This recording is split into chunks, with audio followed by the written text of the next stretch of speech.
एक समय था जब मैं मेरे नगर का सबसे छोटा व्यापारी हुआ करता था, लेकिन आज मैं मेरे नगर का सबसे बड़ा व्यापारी हूँ और शायद मैं मेरे नगर का सबसे धनवान इंसान भी। इसके अलावा मेरे परिवार के सभी लोग मुझसे बहुत प्रेम करते हैं। पर मेरे जीवन में एक समय ऐसा आया जहाँ मुझे एक निर्णय लेना था। उसी समय से मेरा जीवन पूरी तरह से बदल गया। आखिर क्या था वो समय और क्या था वो मेरा निर्णय जो आज मेरे पास सब कुछ है। सुनिए मेरी कहानी। जीवन की सबसे बड़ी सीख, क्रोध पर नियंत्रण। Life's biggest lesson, controlling anger. मैं मेरे नगर का सबसे छोटा व्यापारी हुआ करता था। मेरी इच्छा थी कि मैं दुनिया का सबसे धनवान इंसान बनूं। इस लक्ष्य के साथ मैं अपने परिवार से दूर विदेश चला गया। वहाँ पर मैंने अपना व्यापार जमाया और मन लगाकर काम किया। मेरी मेहनत और लगन काम आई और मैंने इतना धन कमा लिया कि कम से कम मैं अपने नगर का सबसे अमीर इंसान बन गया। ये अमीरी मैंने एक दिन में हासिल नहीं की। मुझे इसे पाने में अपने जीवन के 15 साल लगाने पड़े। जब मुझे लगा कि मैंने बहुत धन कमा लिया है तो एक दिन मैंने अपने घर जाने का विचार बनाया और अगले ही दिन जहाज़ में बैठकर अपने घर की ओर चल दिया। मैं जिस जहाज़ में सफ़र कर रहा था उसी जहाज़ में एक बहुत बड़े महाज्ञानी महात्मा जी से भेंट हो गई। मैंने उनके चरण स्पर्श किए और उनसे बातें करने लगा।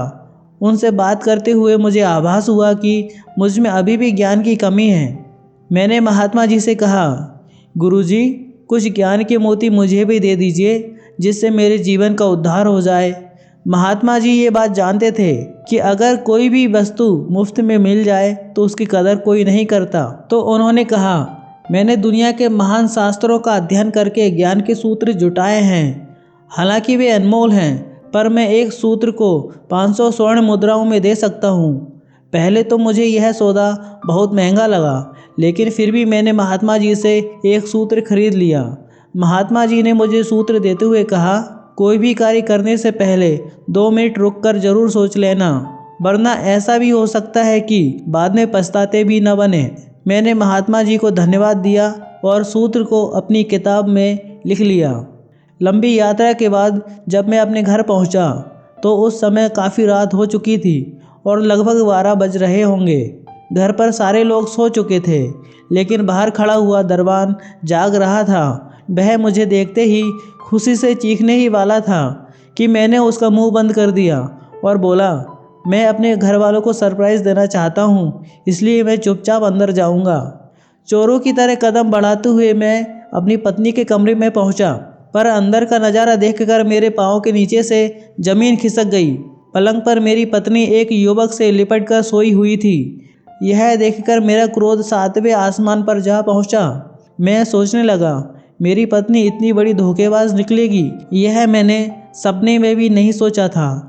अगले ही पल मैंने अपनी तलवार निकाल ली और पत्नी की गर्दन पर उसका वार करने के लिए हाथ उठाया, पर तभी उस विद्वान ज्ञानी की बात याद आ गई, कोई भी कार्य करने से पहले 2 मिनट सोच लेना। ज्ञानी की बात याद आते ही मेरे हाथ रुक गए। मैंने अपनी तलवार पीछे खींची तो मेरा हाथ बगल में रखे एक बर्तन से टकरा गया और बर्तन गिरने की आवाज़ से मेरी पत्नी की नींद खुल गई। पहले तो वह मुझे देखकर बहुत खुश हुई, लेकिन फिर मेरे हाथ में तलवार, चेहरे पर तमतमाता हुआ गुस्सा देखकर वह सारा माजरा समझ गई। उसने अपने पास सोए हुए युवक को जगाया, बेटा उठ, तेरे पिताजी आए हैं। माँ की आवाज़ सुनकर वह युवक चौंक कर उठ बैठा और मेरे पैर छूने के लिए झुका। तभी उसके माथे से पगड़ी गिर गई और उसके चेहरे पर लंबे बाल बिखर गए। यह देखकर मैं एक बार फिर अवाक रह गया। पत्नी ने मेरी हैरानी कम करते हुए कहा, स्वामी, ये आपकी बेटी है। पिता के बिना इसके मान को कोई आँच ना आए, इसलिए मैंने बचपन से ही इसे पुत्री की तरह पाला है। यह सुनकर मैं शर्म से पानी पानी हो गया। फिर मैंने अपनी पत्नी और बेटी को गले लगा लिया और फूट फूट कर बहुत रोया। साथ ही यह सोचता जा रहा था कि अगर आज मैंने उस ज्ञान सूत्र को नहीं अपनाया होता तो मेरे हाथों से कितना बड़ा अनर्थ हो जाता।